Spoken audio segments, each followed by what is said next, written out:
السلام عليكم ورحمة الله وبركاته.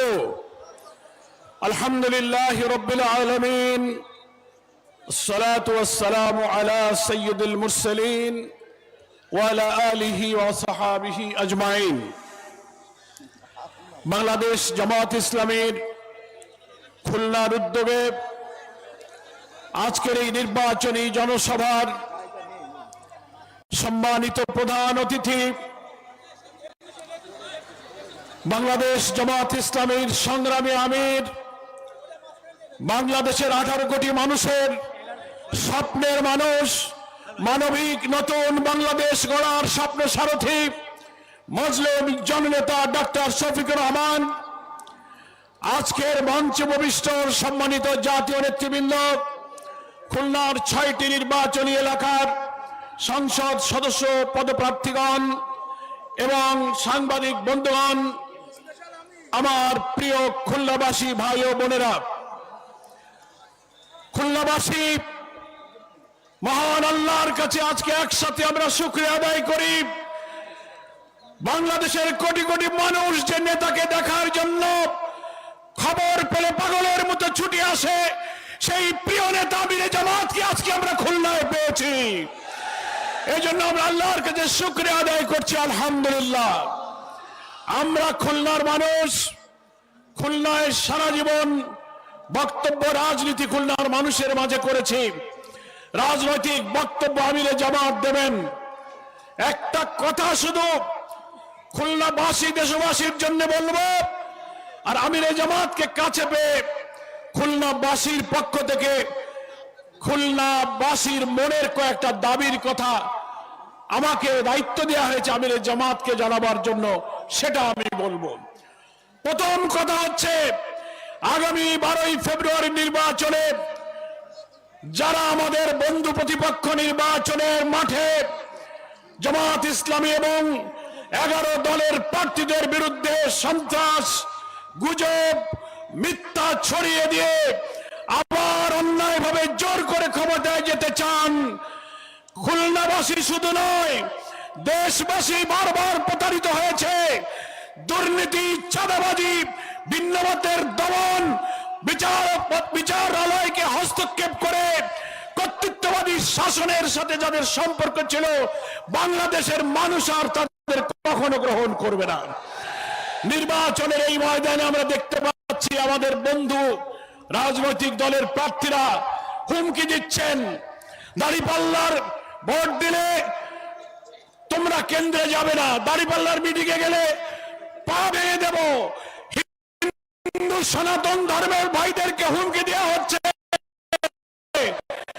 দাঁড়িপাল্লার পক্ষে দিলে তোমাদেরকে খেয়ে দিতে হবে। মা বোনদেরকে মিলাদের গণসংযোগ মিটিংয়ে গেলে তাদেরকে লাঞ্ছিত করা হচ্ছে, হামলা করছে। আমরা বলতে চাই, যারা মায়েদের গায়ে হাত তোলে তাদের কাছে মায়েদের জানমাল নিরাপদ নয়। যারা চাঁদা আদায় করার জন্য পাথর দিয়ে মানুষ মারে, তারা কখনো মানুষের নিরাপত্তা দিতে পারে না। ক্ষমতায় যাওয়ার আগে ঘাট দখল, বাস স্ট্যান্ড দখল, বালুঘাট দখল, ফেরিওয়ালা, বাজারওয়ালার কাছ থেকে যারা চাঁদা নেয়, হিন্দুদের বাড়িঘর দখল করে, তারা কি করে মানুষের নিরাপত্তা দেবে? ফলে 11 দল জামাত ইসলামী সহ আমরা অঙ্গীকার করেছি, 54 বছরের শাসনে সবাই দুর্নীতি করেছে, দলীয়করণ করেছে, অর্থনীতিতে লুটপাট করেছে, ভিন্ন মতকে দমন করেছে, ন্যায় বিচারকে ক্ষতিগ্রস্ত করেছে।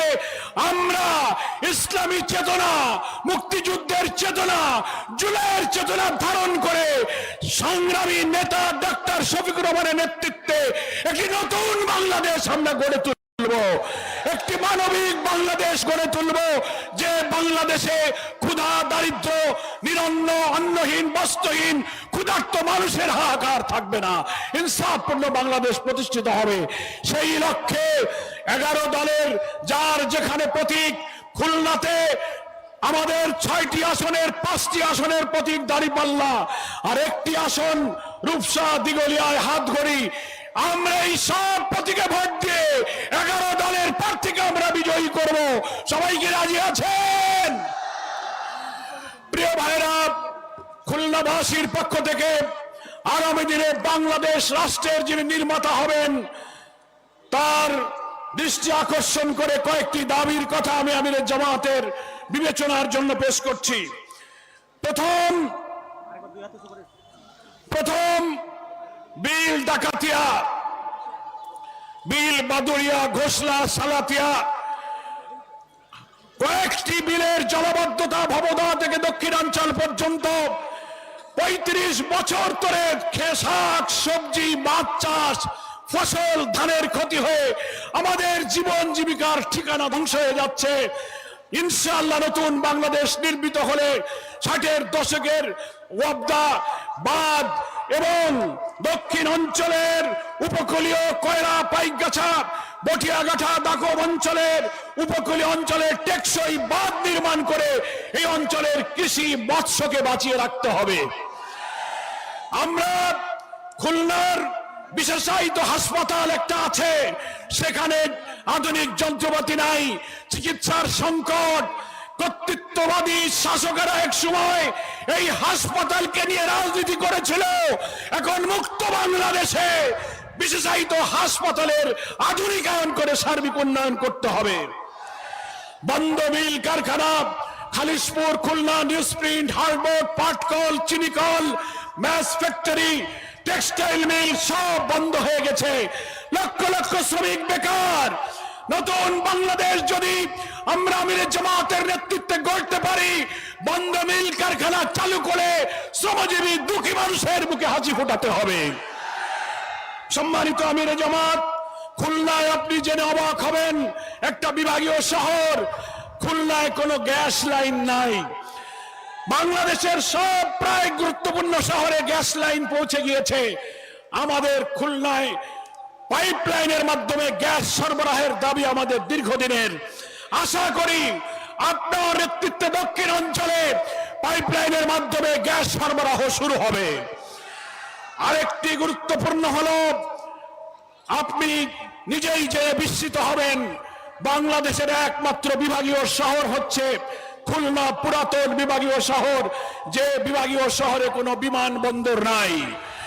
আমাদের এখানে এয়ারপোর্ট না থাকায় মোংলা বন্দর, ব্যবসা বাণিজ্য, আমদানি রপ্তানি, বিদেশি পর্যটকেরা ঢাকা থেকে খুলনায় আসতে কষ্ট হয়।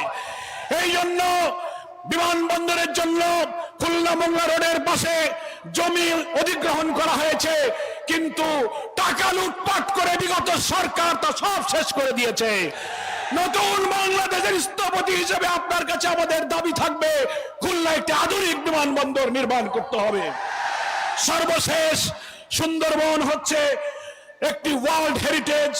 এটাকে আধুনিক পর্যটন কেন্দ্র বানিয়ে বিশ্বের পর্যটকদেরকে আকর্ষণ করার মতো এই সম্পদকে বাঁচিয়ে রাখার জন্য আপনার নেতৃত্বে বাংলাদেশের মানুষের গণ আকাঙ্ক্ষার সরকার আশা করি পদক্ষেপ গ্রহণ করবে।